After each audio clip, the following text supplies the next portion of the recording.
gaps, which we should.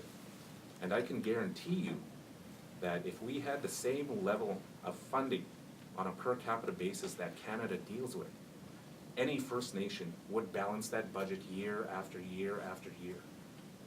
There would be no deficits in Canada. That's a guarantee because of how we have to operate now. We're managing very minimal budgets right now, and yet we have to meet that balanced budget year after year. So that's something that we know that we have that experience in moving forward, and all this other stuff that the department and the government of Canada says to us that, you know, we're working with First Nations to improve the outcomes. That's basically smokescreen to us. Until we see that reality in our communities on the ground, then we can say, well, things are getting better and things are starting to improve. But at the present time as it sits, that isn't happening. In Pipot First Nation, when we had the discussion with department officials on the agreement, and when they couldn't provide that clarity, we said, well, we are not interested in signing it right now because we need to have some of our questions answered. So we need to meet with the decision makers, the ones that you report to. And so they set up a meeting with us.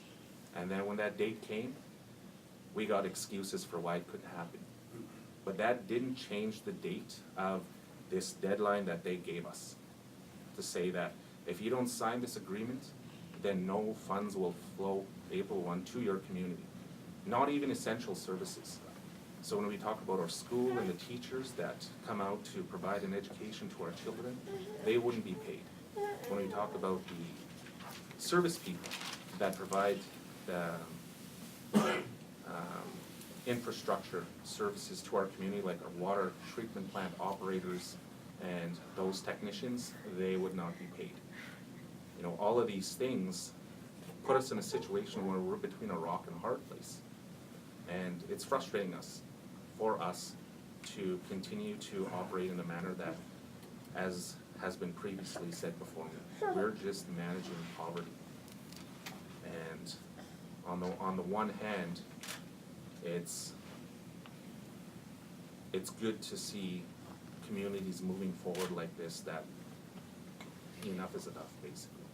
So with that, I just want to thank you for your time. Councillor Richard Ironquill, Pepeeksies First Nation. Good morning, everybody. My name is Richard Ironquill. I'm a headman from Pepeeksies Cree Nation. Pepeeksies started this fight against the CFA, the Contribution Funding Agreements, a year ago today, this month. And it's been a long battle, and it's really good to see the numbers growing in support of standing against Harper government. The unilateral, you know, decisions to force these agreements on us it makes it difficult for anybody to operate with such little bit of budgets, such small budgets, such small numbers to work with, and we're just we're sick and tired of it, of being told not being able to participate in a negotiation on our funding agreements. We're the only people in the world that have laws telling us how we run our operations. We're the only people in all of the world that have telling us who our members are, who our people are, where we have to live, how we have to live, how we acquire assets. It's all determined by the Department of Indian Affairs. That is not fair in any part of the world. No other people would ever allow that on their people, to let that happen to them without a war. Holding back funds is considered an act of war. When they hold back our money, I consider that an act of war on our people, because they're trying to starve our people. The Department of Indian Affairs is the only department I see that has a mandate to eradicate its own department.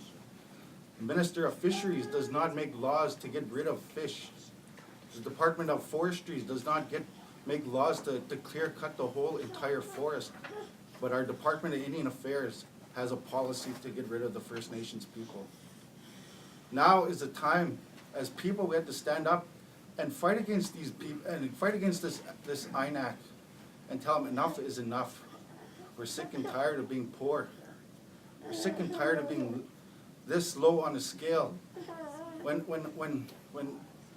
Canada is third in the world in trading and resources, yet our people live, you know, near the bottom of that scale of poverty and economics. Why is that? Why do we have poor housing? Why do some of our reserves don't even have running water? Why do our schools, we could run down to a condition where we can't sustain them anymore because we have no funding. The funding levels are a third of what they are off reserve. And that's why we stand up for this. And that's why we have to pull together. As First Nations people right across Canada, I see the numbers growing. Manitoba, Alberta, Saskatchewan are all coming together. And it's good changes. And with that, we build strength, and we also build, you know, courage for our people to stand up and know the time is now to stand together. So, One final comment from Chief Fox, and then we'll go into question and answer. Thank you, the colleagues. One of the things, and I know as media, you're gonna be editing this, and I've said this many times over in press conferences, but this part never is reported to the general public. At the time of the treaty making, our people were a sovereign entity. It can take two nations, sovereign entities, to enter into a treaty. Our people had that sovereignty. The crown that came across the water had that sovereignty. I use this analogy, equal sovereigns. That's how the treaty-making process happened over here on Turtle Island. Now, we never relinquished that sovereignty. When you look at common sense and history and what the elders have told us, why, when we had everything to sustain ourselves at that time, why would our ancestors, our leadership, and our spiritual warriors give up everything to have nothing? The compassion in the heart and the love that they had for the future, which we are the future, that they prayed about. This is not what they wanted. This may seem it's all about money. It's not about money. It's about unfinished treaty business and the violation of that sacred treaty that was entered into with the Crown. And in 1982, when the Constitution came to be in Canada, they accepted that responsibility on behalf of the Crown to maintain those peace and friendship treaties. We maintained our role, our part. But we never agreed, our ancestors never agreed to the state of conditions that the people are living with today. At that time, there was a sovereign relationship. They wanted to come and live on this land. Our elders and our spiritual warriors, our leaders, entered into a treaty.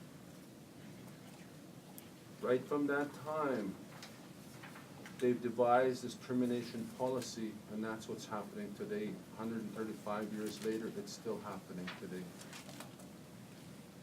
They've used many different forms. If you recognize that sovereignty, treaty trumps Canadian